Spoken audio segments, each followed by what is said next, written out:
मनोरंजन की कलरफुल दुनिया हिल गई है।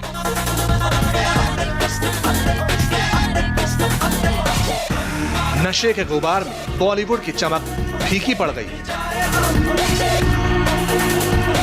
बड़ी बड़ी हीरोइन को धुकधुकी लगी है। बॉलीवुड की one of the highest paid actress का स्टारडम दांव पर लगा है। फिल्मी दुनिया में सेलिब्रिटी एक दूसरे से सवाल पूछ रहे हैं, जाने क्या होगा रामा रे।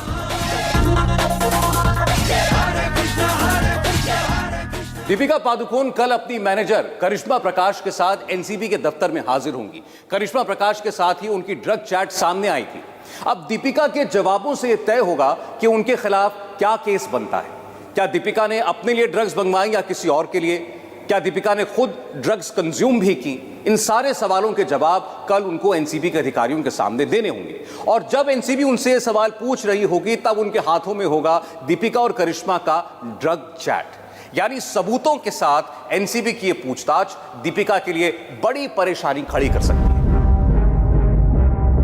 फिलहाल दीपिका पादुकोण के घर की सिक्योरिटी बढ़ा दी गई है। मुंबई पुलिस को उनके घर पर तैनात कर दिया गया है।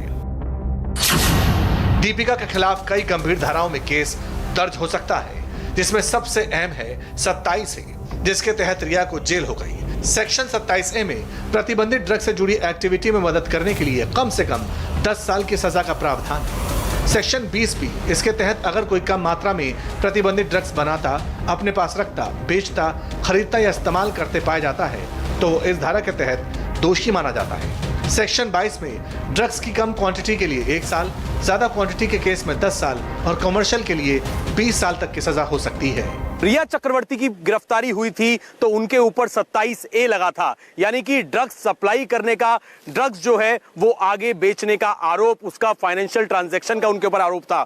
अब दीपिका पादुकोण और बाकी की एक्ट्रेस के लिए कितनी मुश्किल होने वाली है ये पूछताछ। मेरे साथ राजेश मौजूद है। राजेश, 27A ये एक ऐसी धारा है एनडीपीएस एक्ट में जिसमें बेल मिलने में बहुत ज्यादा दिक्कत होती है, क्योंकि पता लगता है कि आप ट्रांजैक्शन कर रहे हो, फाइनेंशियल ट्रांजैक्शन कर रहे हो। रिया चक्रवर्ती की जमानत नहीं हो पाई है, बाकी की जितनी स्टार्स आने वाली हैं उनके लिए कितनी मुश्किल हो सकती है 27A अगर ऐसा इन्वेस्टिगेशन में आता है तो? देखिए, अगर दीपिका यहाँ पे पूछताछ में आती हैं और पूछताछ में अगर ये बातें निकल कर सामने आती हैं कि दीपिका ने फाइनेंशियल ट्रांजैक्शन करके ड्रग्स खरीदे हैं और किसी और तक भी पहुंचाए हैं, जैसे ये पता चलेगा कि किसी और को भी दिया है ये ड्रग्स खुद के पैसे से, क्योंकि रिया चक्रवर्ती पर भी यही आरोप था जिसके बाद 27A लगा है।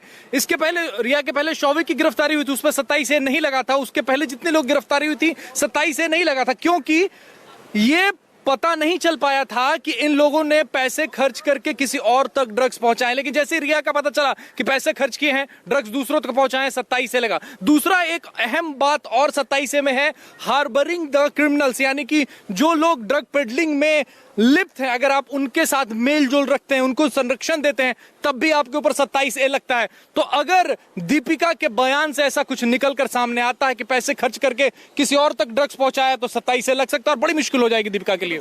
दीपिका पादुकोण के खिलाफ केस की डिग्री इस बात पर निर्भर करेगी कि वो अपनी ड्रग्स चैट को लेकर एनसीबी के सामने क्या सफाई देती है। क्या दीपिका ने अपनी मैनेजर करिश्मा से ड्रग्स को लेकर बात की? क्या दीपिका ने ड्रग्स मंगवाई? क्या उन्होंने हैश खरीदी? इन सारे सवालों का जवाब कल उन्हें एनसीबी के सामने देना पड़ेगा। और जब उनसे ये सारे सवाल जवाब हो रहे होंगे तो उनके सामने करिश्मा प्रकाश को भी बैठाया जाएगा। भले ही एनसीबी के पास पूछने के लिए दीपिका के लिए बहुत सारे सवाल न हो, लेकिन उन्हें जवाब देने में दिक्कत जरूर आ सकती है। और सबसे बड़ी मुसीबत तो वो ड्रग चैट होगा जो कि डिजिटल सबूत के तौर पर एनसीबी के हाथों में मौजूद होगा। हम आपको बताएं कि आखिर क्या सवाल पूछे जा सकते हैं दीपिका पादुकोण से, उससे पहले आपको दिखाते हैं वही ड्रग चैट जिसकी वजह से दीपिका इतनी बड़ी परेशानी में है। तुम्हारे पास माल है?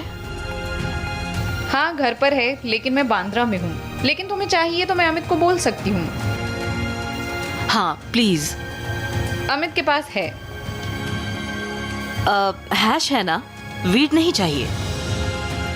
हाँ, हैश है। तुम कितने बजे कोको पहुंच रही हो? 11:30। 12 बजे के करीब। सबसे बड़ी बात जो चैट निकलकर सामने आई है जिससे पूरी विवादों में दीपिका पादुकोण आ गई हैं उनकी मैनेजर करिश्मा के साथ। करिश्मा से वो हैश मांग रही हैं, माल के बारे में पूछ रही हैं और साथ ही जो उनकी मैनेजर है वो कह रही हैं कि मैं अमित से अरेंज करवा दूंगी। यानी कि ये तो साफ है कि वो पेडलर के संपर्क में हैं और ये बात दीपिका पादुकोण को पता है। क्या करिश्मा औरों को भी सप्लाई करती थी, दीपिका का इसमें कोई इन्वॉल्वमेंट है, ये सारी चीजें अगर आ जाएंगी तो बहुत ज्यादा मुश्किल होने वाली है। बिल्कुल, देखिए ये चैट जो है वो काफी ठोस सबूत है। इसके पहले हम देखते रहे हैं कि ड्रग्स के मामले में जब तक आपके पास ड्रग्स मिलता नहीं था तब तक गिरफ्तारी नहीं होती थी, लेकिन ये नया मामला है। हमने रिया का देखा, रिया से पहले शौविक का देखा, दीपेश का देखा, सैमुल का देखा, किसी के पास से ड्रग्स मिला नहीं लेकिन उनकी गिरफ्तारी हुई है। किस बिना पे हुई है? ड्रग चैट सामने आए थे जिसमें इस बात को लोग कबूल कर रहे थे कि हाँ वो ड्रग पेडलर संपर्क में है या कोई ड्रग्स मंगवा रहा है खुद के लेने के लिए या किसी और को देने के लिए, तो ये बात वो लोग कबूल कर रहे थे। तो दीपिका के साथ भी ठीक वही है, ड्रग चैट सामने है और उसमें सबूत है कि वो ड्रग्स की मांग कर रही है। साथ ही ये भी सबूत है कि करिश्मा उनको बता रही है कि ड्रग्स जो है वो क्या है, क्या मिलने वाला है, कहां पर मिलने वाला है। दीपिका पादुकोण और उनकी मैनेजर करिश्मा के बीच बातचीत एक व्हाट्सएप ग्रुप पर हो रही थी। इस ग्रुप में जया साहा भी है। Jaya Saha Kwan talent management company की पार्टनर है। उसी से पूछताछ में दीपिका का नाम बाहर आया। दरअसल जया साहा के फोन से ही यह ग्रुप चैट रिट्रीव हुई जिसमें दीपिका पादुकोण और करिश्मा के बीच ड्रग्स को लेकर बात हो रही थी और इसके बाद सामने आई कोको क्लब की वो तस्वीरें जहां से दीपिका पादुकोण निकलती हुई दिखाई दी। अपनी चैट से तो राजेश मुकर भी नहीं पाएंगी दीपिका पादुकोण क्योंकि एनसीबी ने पूरी तैयारी कर ली है। जो ये चैट रिट्रीव की हैं, बेशक ये 2017 की चैट हो, लेकिन उसमें वो करिश्मा से साफ तौर पर माल मांग रही हैं, हैश मांग रही हैं, वीड की बात कर रही हैं। और फिर जो कोको के अंदर पार्टी हुई थी, क्या वहां पर किसी ने सप्लाई किया था? क्योंकि वहां पर बहुत सारी तस्वीरें और एक्टर एक्ट्रेस की भी सामने आई थी, तो बहुत बड़े बड़े राज खुल सकते हैं इस चैट के बिना पर। बिल्कुल, देखिए कोको का आपने जिक्र किया। कोको एक ऐसा पब है, एक ऐसा जॉइंट है, फूड जॉइंट है जहां हम आम आदमी नहीं जा सकता। सिर्फ वहां पर बड़े बड़े फिल्मी सितारे ही जाते हैं। और जैसे ही ड्रग चैट बाहर आया उसके बाद तस्वीरें भी हमने देखी जो इंडिया टीवी के दर्शकों को हमने दिखाई कि उसी रात को हैलोवीन पार्टी हुई थी जिसमें काफी बड़े बड़े सितारे आए थे। तो क्या उस रात को वहां पर ड्रग्स का इस्तेमाल किया गया था? यह पहला सवाल होगा।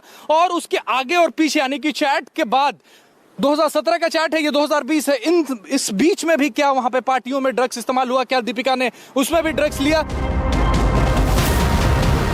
दीपिका बॉलीवुड की बड़ी स्टार है। ड्रग्स से कनेक्शन साबित होने पर उनका पूरा करियर तबाह हो सकता है क्योंकि दीपिका पर बॉलीवुड ने करोड़ों का दांव लगाया है।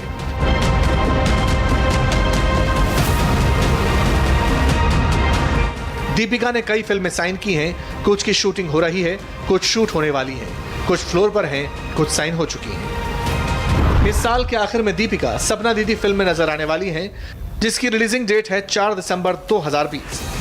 दिसंबर में ही उनकी कपिल देव की बायोपिक 83 भी रिलीज होने वाली है। फरवरी 2021 में शकुन बत्रा नेक्स्ट की रिलीज तय है। अक्टूबर 2021 में पठान फिल्म की डेट है। अक्टूबर 21 में ही संजय लीला भंसाली के साथ दीपिका की फिल्म बैजू बावरा आनी है। इसके अलावा साउथ के स्टार प्रभास के साथ दीपिका ने एक मेगा बजट की साई-फाई थ्रिलर फिल्म भी साइन की है। अब अगर हम दीपिका पादुकोण के फिल्मी करियर की बात करें, तमाम सुपर डुपर हिट फिल्में दी हैं राजेश उन्होंने, और अभी भी कई प्रोड्यूसर्स का काफी पैसा लगा होगा दीपिका पादुकोण की फिल्मों पर, जिनकी शूटिंग चल रही होगी या उनकी प्लानिंग होगी। तो बहुत बड़ा नुकसान जो है उन प्रोड्यूसर्स को, लाखों करोड़ों रुपए, इन सब का भी नुकसान हो सकता है। बिल्कुल, बॉलीवुड को बड़ा नुकसान होगा। अगर दीपिका पादुकोण मुश्किल में फंसती हैं, अगर दीपिका पादुकोण को गिरफ्तार होती हैं, जेल होती है, उनको बेल नहीं मिलती जैसे रिया चक्रवर्ती को नहीं मिल रही है, तो बहुत बड़ा नुकसान हो सकता है बॉलीवुड को। लॉकडाउन की वजह से बॉलीवुड ऐसे ही सदमे में है, ऐसे ही बैकफुट पे है, और ऐसे में दीपिका पादुकोण जैसी बड़ी स्टार अगर मुश्किल में पड़ती हैं तो बॉलीवुड को बड़ा नुकसान होगा। दीपिका पादुकोण का शेड्यूल एक्शन पैक्ड है। बॉलीवुड के प्रोड्यूसर्स ने उन पर करोड़ों रुपए लगा रखे हैं। उनके आने वाली फिल्मों में खुद दीपिका का अपना इन्वेस्टमेंट भी है। तो अगर उनके जेल जाने की नौबत आती है तो इन प्रोड्यूसर्स का तो नुकसान होगा ही, खुद दीपिका के स्टारडम को भी तगड़ा झटका लगेगा। रिपोर्ट के मुताबिक दीपिका एक फिल्म के लिए 15 करोड़ रुपए चार्ज करती हैं। फोर्ब्स के मुताबिक दीपिका पादुकोण ने साल 2019 में कुल 48 करोड़ रुपए की कमाई की। इससे पहले साल 2018 में दीपिका फोर्ब्स की टॉप 5 सेलिब्रिटी में शामिल थीं और उन्होंने कुल 112.8 करोड़ रुपए की कमाई की थी। साल 2017 की फोर्ब्स लिस्ट में दीपिका 6ठे नंबर पर थीं और उनकी कुल कमाई 70 करोड़ रुपए आंकी गई थी। दीपिका पादुकोण कुल 103 करोड़ की संपत्ति की मालकिन है। दीपिका पादुकोण के पास कई लग्जरी कारें भी हैं, जिनमें 1 करोड़ 20 लाख रुपए कीमत की ऑडी A8 भी है। इसके अलावा उनके पास एक रेंज रोवर, एक मर्सिडीज बेंज और एक BMW कार है। दीपिका ने साल 2013 में मुंबई में एक लग्जरी घर खरीदा था, जिसकी मार्केट वैल्यू करीब 6 करोड़ रुपए है। कमाई की अगर हम बात कर ले राजेश, कमाई भी बहुत ज्यादा है दीपिका पादुकोण की। अगर हम टर्नओवर की बात करें, उनके फिल्मी करियर की बात करें, देखिए बॉलीवुड में 4-5 हीरोइनें जो हैं वो ए लिस्टर्स हैं। दीपिका पादुकोण की बात कर लें, अनुष्का शर्मा की बात कर लें, कटरीना कैफ की बात कर लें, ऐसे 1-2 और नाम हैं जो ए लिस्टर्स हैं और जिनका हर फिल्म के लिए वो 15 से 20 करोड़ रुपए लेती हैं। दीपिका पादुकोण उसमें सबसे आगे हैं, सबसे ऊपर हैं, बहुत पैसे चार्ज करती हैं और अकूत संपत्ति पिछले कुछ सालों में उन्होंने बनाई है दीपिका पादुकोण ने। तो इन सब पर भी आंच आ सकता है, क्योंकि आप ड्रग ट्रैफिकिंग में अगर फंसते हैं, अगर आप पे चार्ज लगता है तो इन सब पर भी आंच आता है। तो फिलहाल दीपिका की मुश्किलें जो हैं वो बड़ी हैं। अब है दीपिका पादुकोण के पास करोड़ों रुपए की दौलत है, दुनिया जहां की शोहरत है, इंस्टाग्राम, ट्विटर पर करोड़ों फॉलोअर्स हैं और ये सब कुछ उन्होंने खुद अपने दम पर हासिल किया है और अब ये सब कुछ दांव पर लगा हुआ है। ड्रग्स स्कैंडल में नाम आने से दीपिका के साथ साथ पूरा बॉलीवुड इस वक्त सकते में है और सबकी निगाहें कल पर टिकी हुई है कि क्या दीपिका पादुकोण एनसीबी के सवालों का सही जवाब दे पाती हैं, क्योंकि वहां सवाल बहुत सख्त